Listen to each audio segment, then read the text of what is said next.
Hello and welcome to our lesson on verifying trig identities. Now, verifying trig identities is I don't know, it's not one of the easiest things that we do.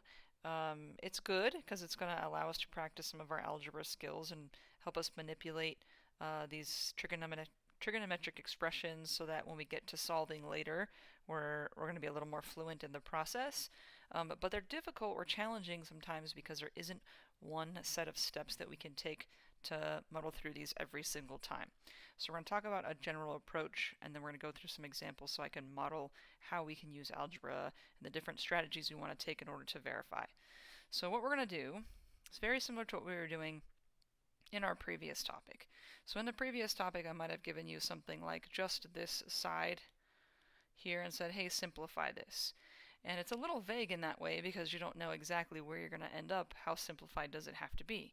Well, now we actually have an entire identity. So in this case, I know that the left side of the equation here is going to be equal to 1 no matter what value of x we plug in, no matter what angle.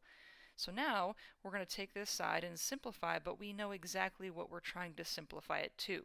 So the work we're really doing is the same, except now we know the answer. We know what the simplified form is going to look like. So what we're going to do is choose a side.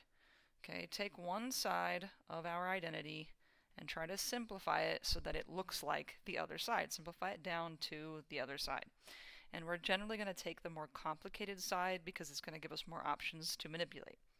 Now, in the process of simplifying, we know we'll use the trig identities to make some substitutions, and we're going to focus on the fundamental ones here, so probably the Pythagorean identities, the reciprocal identities, and the quotient identities. And then, of course, we're going to be applying some of our algebra skills in the simplifying process, like combining or separating fractions, factoring, multiplying by conjugates. And so those are a couple of the things I want to just refresh with you here. So, for instance, let's say I wanted to add these two fractions. We know and we reviewed that when we're adding fractions, we have to have common denominators. Now, we haven't seen that with trig functions, but the concept is the same. If I need these denominators to look the same, I'm going to have to multiply to make that happen. So my first fraction, which is technically 1 over 1, if I multiply by sine of x over sine of x, remember multiplying by 1 means I'm not changing the value of the fraction, but then I have 1 times sine of x, which is just the sine of x. My denominators would then be the same. So once I have a common denominator, I know I'm going to keep that common denominator, so I'm going to have one fraction, and my common denominator sine of x would be in the bottom. In the top of that fraction, well, 1 times sine of x is just sine of x, and then I'm going to bring over the, change colors here, the plus 1 that I have here. Okay, now that's it for this one. There isn't anything else we're going to do to try to simplify this. I just wanted to demonstrate that finding common denominators while we have trig functions in there is no different from finding and getting common denominators and when we have rationals or anything else. So we multiply to make our denominators look the same to try and add and subtract fractions. That will be a useful process in the verifying. Okay, so we'll factoring. So let's look at this for example. If I asked you to factor this expression, something we should recognize. We have a perfect square here. I could take the square root of tangent squared x and get tangent. We have a perfect square here. I could take the square root of 1 and get 1. So I know that this difference of squares is going to factor into conjugate binomials.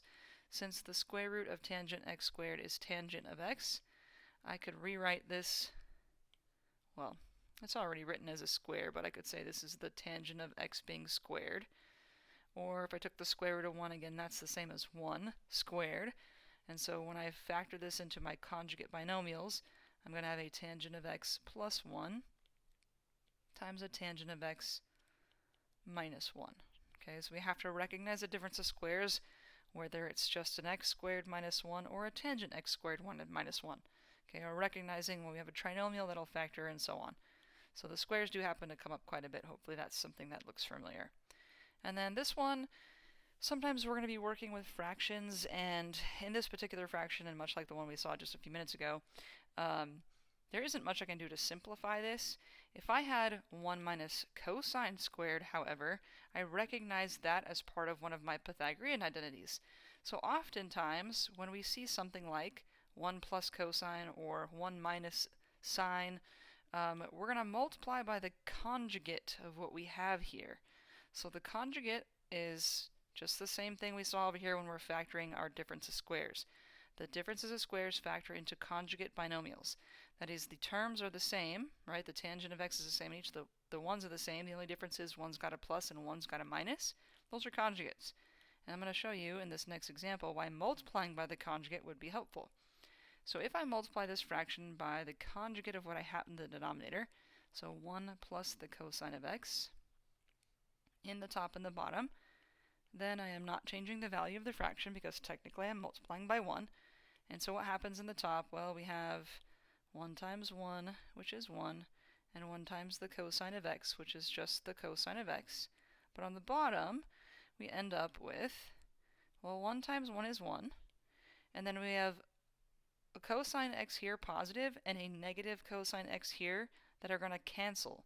So that positive cosine x and negative cosine x cancel, just like the middle terms cancel on this one and leave us just the difference of squares.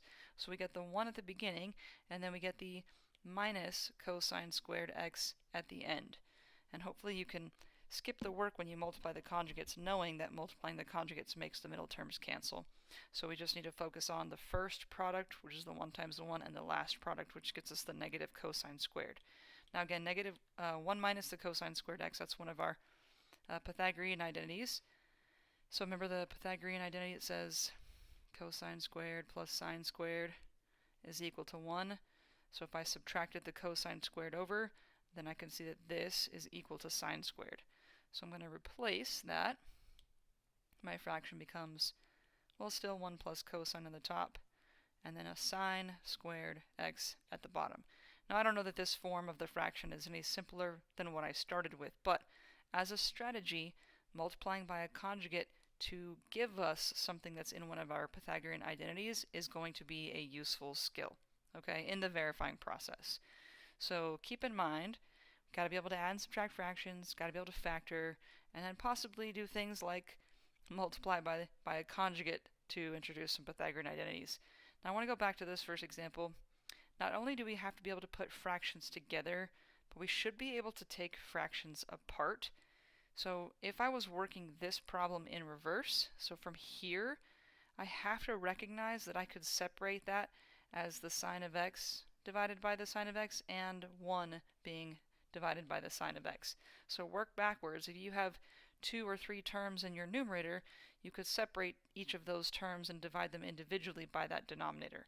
So we got to be able to work in both directions on the fractions. And again, that's something that we're going to see come up.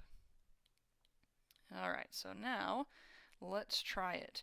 And again, if you get stuck, just try something, right? Just staring at it, nothing's going to happen.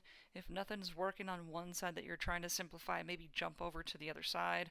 Or maybe you got through simplifying one side and you got stuck, then go to the other side and maybe you can simplify it to get to the same place. So let's look at number 1. We're going to verify that the given equation is an identity. And we're going to do that, again, using the strategies we've used before. So this one we're going to verify, what we would say is we're going to verify from the left. That means I'm going to take the left side of the equation and try to simplify it till I get to a simplified form of 1. And once I do that, I'll have verified that these two sides are equal. So I'm going to start with, I can't do anything with the cosine of x, so I'm going to leave that alone. And I'm going to leave sine of x alone as well, but I'm going to replace the cotangent. That's one of our quotients. Cotangent is a quotient of cosine divided by sine.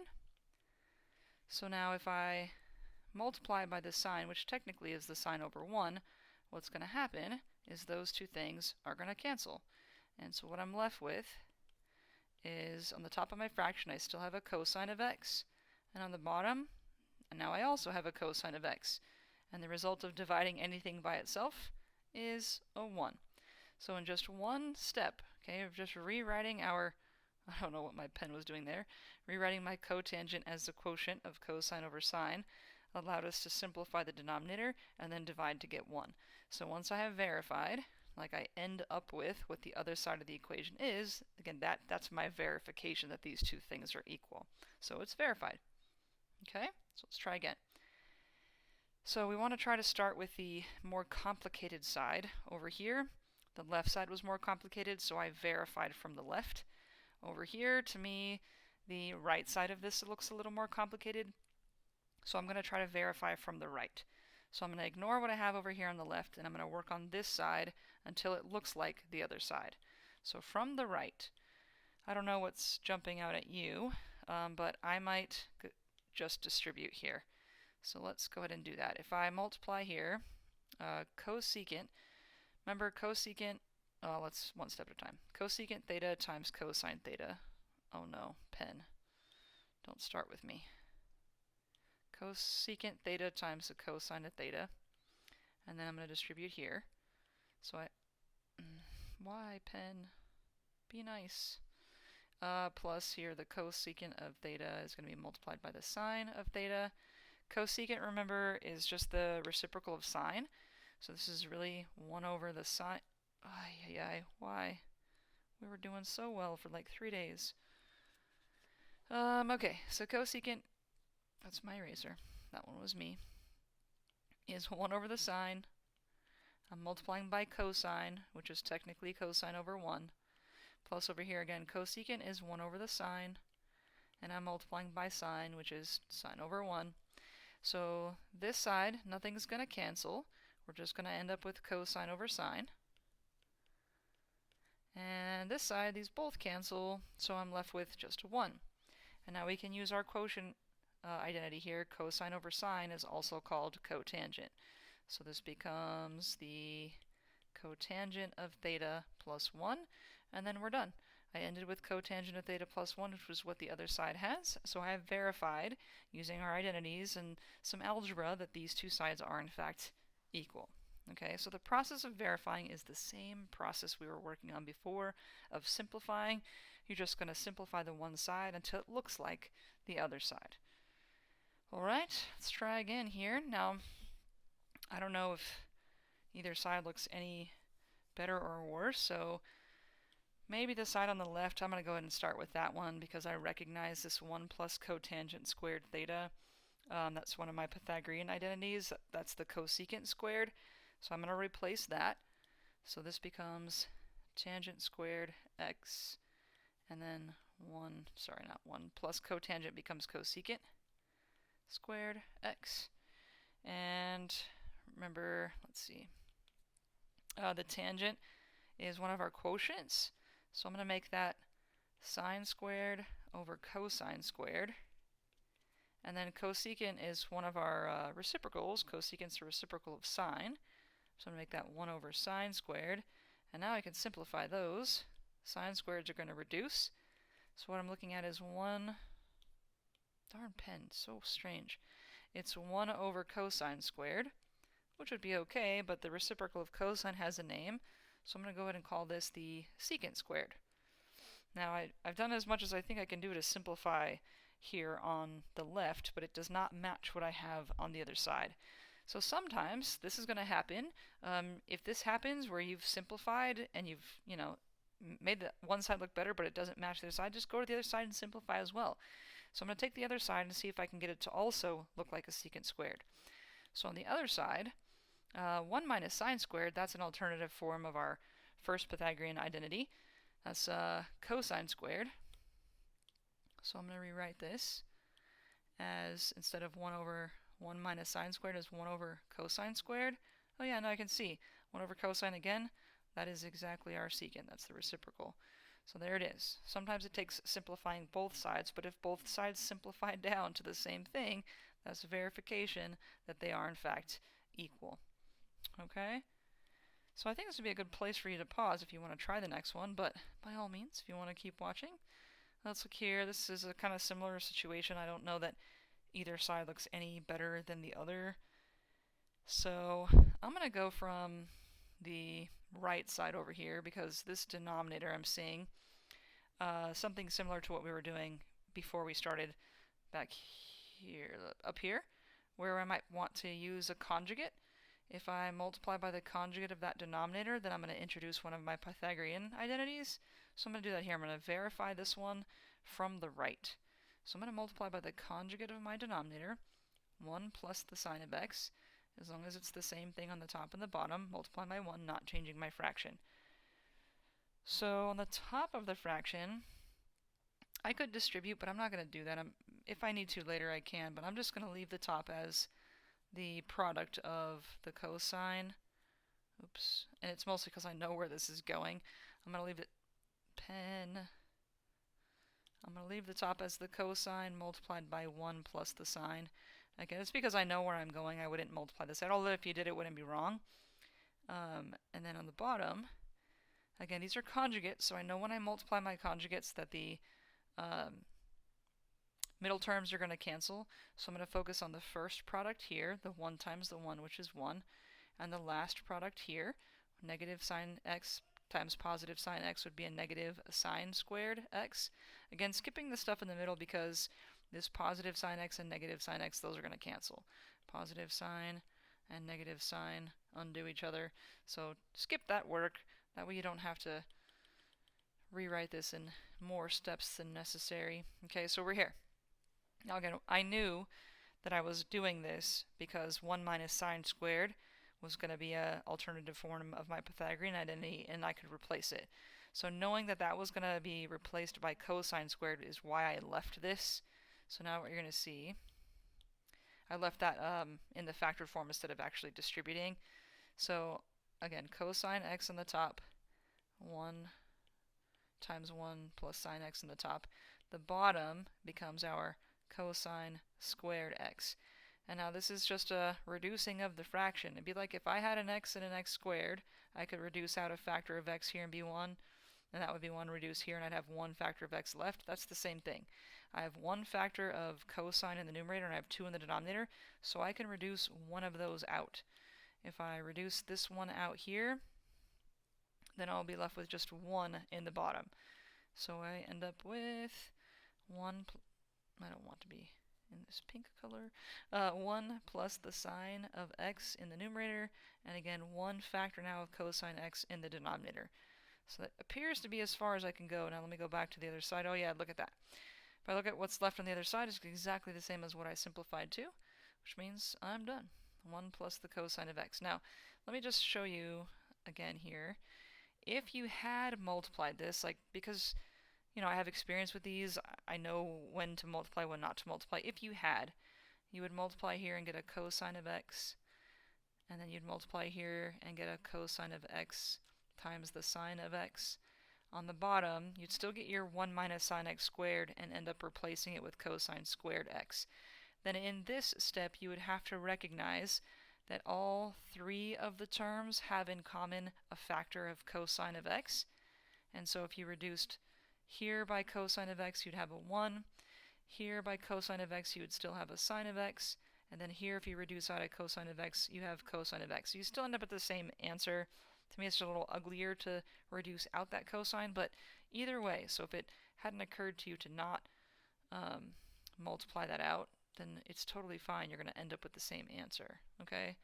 So, again, I have experience with these, and I knew where this was going to go, which is why I didn't do it, but it would be totally fine if you did as well. Okay? Hopefully we're doing all right. Now that we're all warmed up, let's look at the next batch, which I have to turn my eraser off to go. No, I didn't erase anything. Did I erase something? No, maybe I didn't. Yes, I did. I erased over here. Sorry, I had to finish this off because I erased it. This was the cotangent of theta plus 1. And it was highlighted. Okay. Sorry. OCD in me made me finish that off. Okay.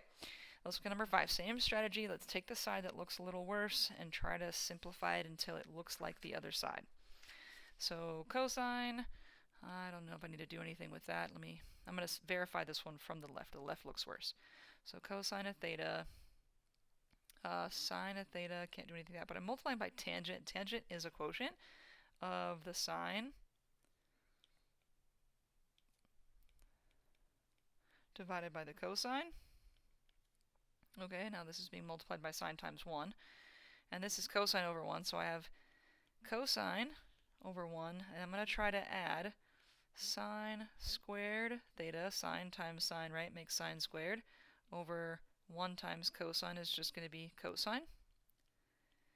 And I'm going to try to add these fractions. If I want to add these, I got to have a common denominator, which means here I'm going to multiply by the cosine of theta. Same thing on the top and the bottom, so I'm not changing the value of the fraction. And that's going to give me cosine squared in my numerator,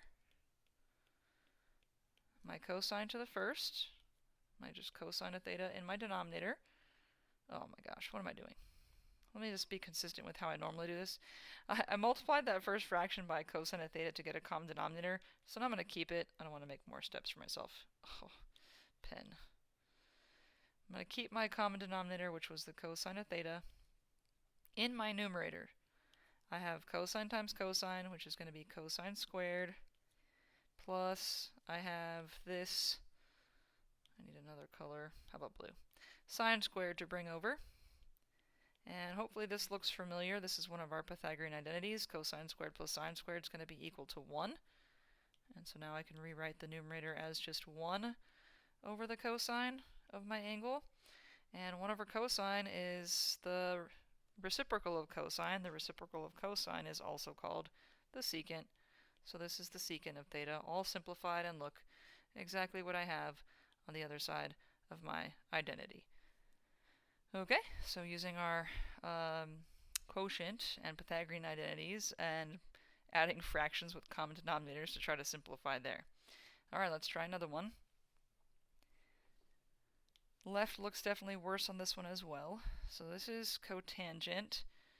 Now I could make this cotangent over 1 and try to get a common denominator, but I probably wouldn't do it that way just because this I can already write as a quotient. So cotangent is the same as cosine over sine. And I'm going to try to add the sine over 1 plus the cosine. So again, if I want to try to add these two fractions, I need a common denominator. Now it's not as obvious what it is here, but anytime you're trying to get a common denominator, you can just multiply the two you have. So like if you're going to add 1/4 and 1/9 and you weren't sure what the common denominator was, you could just multiply this one by 9 and multiply this one by 4, and they would have to match. So if you multiply the one denominator by the other and vice versa, you're going to get the same denominator every time. So that's an approach we can take here. So I'm going to multiply the first fraction here by 1 plus the cosine of x. I'm going to multiply this one by the sine of x. And now I can see both of my denominators look the same. They both have a sine of x and a 1 plus cosine of x. So once my denominators are the same, then I can keep that common denominator. So sine of x multiplied by 1 plus the cosine of x. And I'll just leave that in factored form. And let's figure out what I have going on in my numerators. So first one, 1 times cosine of x is just cosine of x. Cosine times cosine is going to be cosine squared. And then over here, sine times sine is going to be sine squared. So then, you should be recognizing this, sine squared plus cosine squared, again as our Pythagorean identity. So those two terms can be replaced with 1. So now we're looking at still a cosine of x there, but now a plus 1 replacing the two squared terms. And in the numerator, I still have my sine x and 1 plus cosine x. Okay, well now if you look at the top and the bottom, they both have a factor of 1 plus cosine x. That is the same in the numerator and the denominator, which means I can reduce that common factor out. So if that gets reduced out, then my fraction becomes 1 over the sine of x. 1 over the sine of x is also called the reciprocal of sine, and the reciprocal of sine also called cosecant. And so now that that's all simplified, I can see I did it. I ended with the cosecant here, which is exactly what I have on the other side of my equation. Okay, so it takes practice. I know you're probably like, how is she doing this so fast? Well, I've been doing this for a while, or maybe you're thinking I'm going too slow, which is good for you. Alright, let's look at the next one. This is going to be a strategy in here that you might not have thought to use, but hopefully it will make sense when you see it. So, which side looks worse? Definitely the side with the fractions. So I'm going to take this side with the fractions, and I want to try to add these two fractions together. So again, to add fractions, I'm going to need common denominators. So I'm going to start by multiplying this first fraction by 1 plus cosine of x over 1 plus cosine of x. And I'm going to multiply this one by 1 minus cosine of x and 1 minus cosine of x. So same concept we talked about a second ago. Take the one denominator, multiply it by the other, and vice versa. And now they look the same. Both denominators have a 1 plus cosine and a 1 minus cosine. So I'm going to keep my common denominator. My common denominator, oops, my pen got stuck, which is the product of 1 plus cosine and 1 minus cosine. And